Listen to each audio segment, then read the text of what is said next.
ایک شخص ناستک تھا۔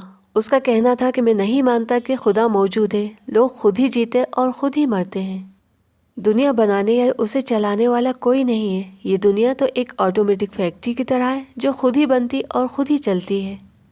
لوگ بہت بڑی غلطی پر ہیں کہ اپنے آپ کو ایک اندیکھی طاقت کے حوالے کر دیا ہے۔ اس نے چیلنج کیا کہ کوئی بڑے سے بڑا سنت مہاتما آ جائے اور مجھ سے بحث کرے، وہ اپنی بات رکھیں اور میں اپنی بات رکھوں گا۔ میرا دعویٰ ہے کہ جیت میری ہوگی اور لوگ ایک بہت بڑی غلطی کرنے سے باز آ جائیں گے۔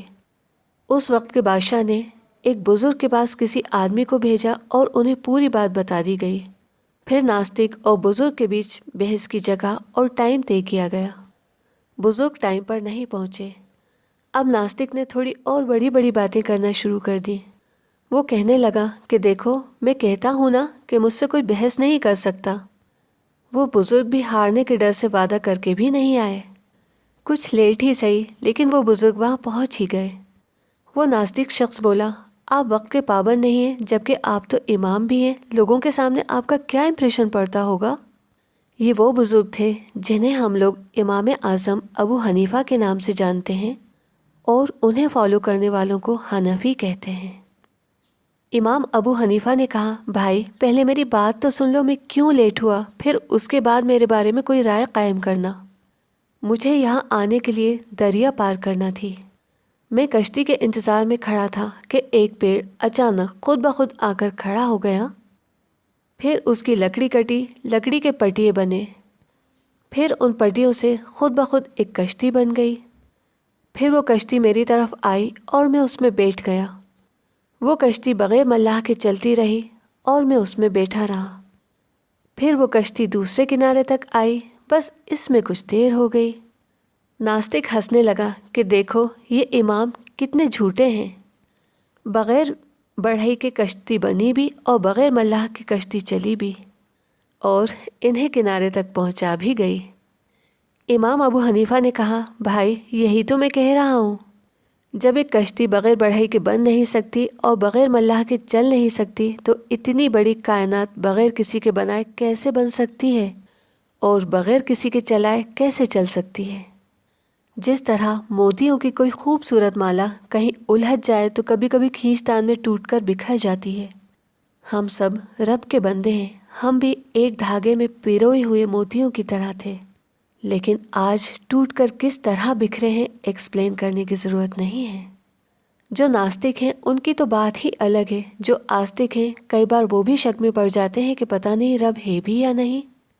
جن لوگوں کا ایمان ہے رب ایک ہی ہے، وہی لائق عبادت ہے، ان میں بھی اکثریت ان کی ہے جن کے دلوں سے رب کا خوف نکل چکا ہے۔ کبھی کبھی کچھ لوگ یہ سوال بھی کرتے ہیں کہ جب رب دیکھتا ہے تو اس کی آنکھیں بھی ہوں گی، پھر وہ بھی ہماری طرح ایک بار میں ایک ہی ڈائریکشن میں دیکھتا ہوگا اور دوسری طرف تو اس کی نظر نہیں رہتی ہوگی۔ تو یہاں ہم ایک ایگزامپل لیتے ہیں۔ کینڈل تو سبھی نے دیکھی ہے نا، جب وہ جلتی ہے تو اس کی روشنی کسی ایک ڈائریکشن میں نہیں رہتی، اس کی روشنی چاروں طرف پھیلتی ہے۔ رب زمین اور آسمان کا نور ہے۔ وہ بغیر آنکھوں کے دیکھتا ہے اور بغیر کانوں کے سب سنتا ہے۔ ہر چیز اس کی محتاج ہے، وہ کسی کا محتاج نہیں ہے۔ وہ موجود ہے لیکن موجود ہونے کے لیے جسم، جگہ اور زمانے کا محتاج نہیں ہے۔ وہ ہمیشہ سے ہے اور ہمیشہ رہے گا۔ وہ جو چاہتا ہے کرتا ہے، اس کا کوئی ثانی نہیں۔ ہر چیز اس کے قبضے میں ہے۔ وہ ہر چیز پر قدرت رکھتا ہے۔ وہ کالے پہاڑ پر کالی چیٹی کے قدموں کے نشان بھی دیکھتا ہے۔ وہ ہمارے دل کی آواز بھی سنتا ہے۔ ہم نے کبھی کبھی ایسا بھی دیکھا ہے نا کہ کسی کی آنکھیں تو ہوتی ہیں لیکن ان آنکھوں سے اسے کچھ دکھائی نہیں دیتا۔ وہی کسی کے کان ہونے کے باوجود بھی انہیں کچھ سنائی نہیں دیتا۔ کیا کبھی سوچا ہے کہ کسی کی آنکھوں میں ایسا کیا ہوتا ہے جو ہمیں اپنی آنکھوں سے نظر نہیں آتا، اور اس نظر نہ آنے والی چیز سے انسان سب کچھ دیکھ لیتا ہے؟ دنیا کا کوئی ایک انسان بھی یہ دعویٰ نہیں کر سکتا کہ اس نے اپنا چہرہ خود اپنی آنکھوں سے دیکھا ہے۔ آئینے کی دی ہوئی خبر پر ہی ہم سب بھروسہ کر لیتے ہیں۔ انسان کی پہچان تو اس کے چہرے سے ہی ہوتی ہے اور چہرہ ہی سب سے زیادہ امپورٹنٹ ہوتا ہے۔ یہاں ایک بات اور عقل کو قبول کرنا ہی پڑتی ہے کئی بار جس چیز کو ہم اپنی آنکھوں سے نہیں دیکھ پاتے وہ آنکھوں سے نظر آنے والی چیز سے کہیں زیادہ امپورٹنٹ ہوتی ہے۔ یہی نیم جسم اور روح پر لاگو ہوتا ہے۔ جسم ہمیں آنکھوں سے دکھتا ہے، روح کو ہم نے نہیں دیکھا، لیکن روح ہونے کی وجہ سے ہی انسان انسان کہلاتا ہے، اور روح کے ہٹتے ہی مٹی یا ڈیڈ باڈی کہلاتا ہے۔ جب روح یعنی آتما اتنی امپورٹنٹ ہے تو ذرا سوچیں پرماتما یعنی رب کا کیا عالم ہوگا۔ وہ رب ہی ہے جو سورج کو اپنے مقرر وقت پر نکالتا ہے، پھر اپنی باری آنے پر چاند کا نکلنا، لاکھوں نہیں، کروڑوں نہیں، اربوں بھی نہیں، کھربوں ستاروں کا چمکنا، زمین کا بچھا ہونا، پہاڑوں کا زمین پر جمے رہنا، آسمان کا بغیر کسی سپورٹ کے قائم رہنا، موسم کا اپنے وقت پر بدلنا، پانی کا برسنا، زمین کے سخت سینے کو چاک کر کے کسی بیج کے نازک سے انکر کا باہر نکلنا، چیٹیوں کے بل میں ان کا کھانا پہنچانا، تالاب کی مچھلیوں کو رزق دینا، انار کے دانوں کو ایک کور کے اندر سلیقے سے سیٹ کرنا، سنترے کے باریک باریک ریشوں میں رس بھرنا، بے حساب پھولوں کو دلکش رنگ اور خوشبو دینا، پیڑوں کو طرح طرح کے پتوں سے سجانا، ایک مٹی اور ایک ہی کھیت میں میٹھے میٹھے گنے اور کھٹے کھٹے نیبو اگانا، ہم تو اس کے نعمتوں کو گن ہی نہیں سکتے۔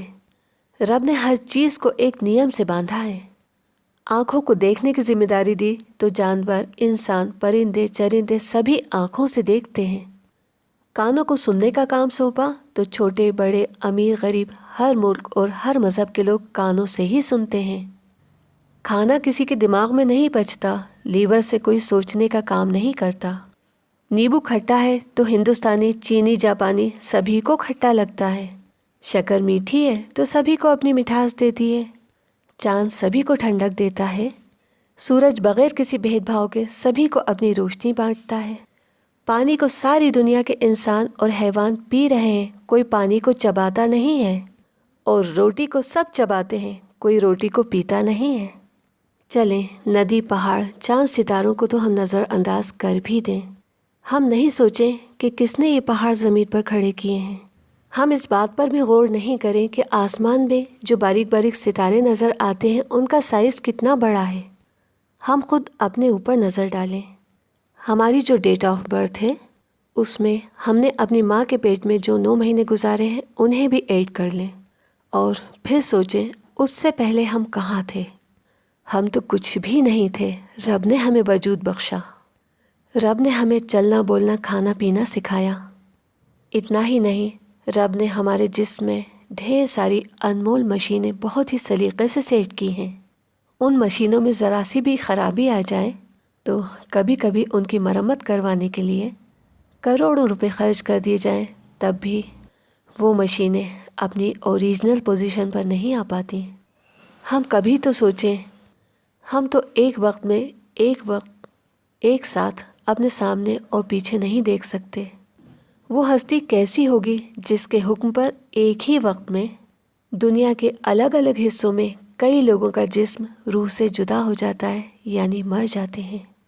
انسان کے دنیا میں آنے کا طریقہ ایک ہے، لیکن روح نکلنے کا طریقہ انسان کے کرموں کے حساب سے کچھ الگ الگ ہو جاتا ہے۔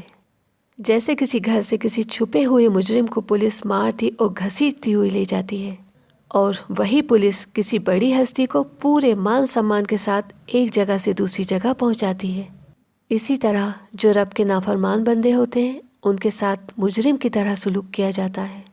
ان کے لیے سزائیں بھی بہت سخت ہیں، اور ان کا ٹھکانہ جہنم یعنی ہمیشہ کے لیے نرک ہے۔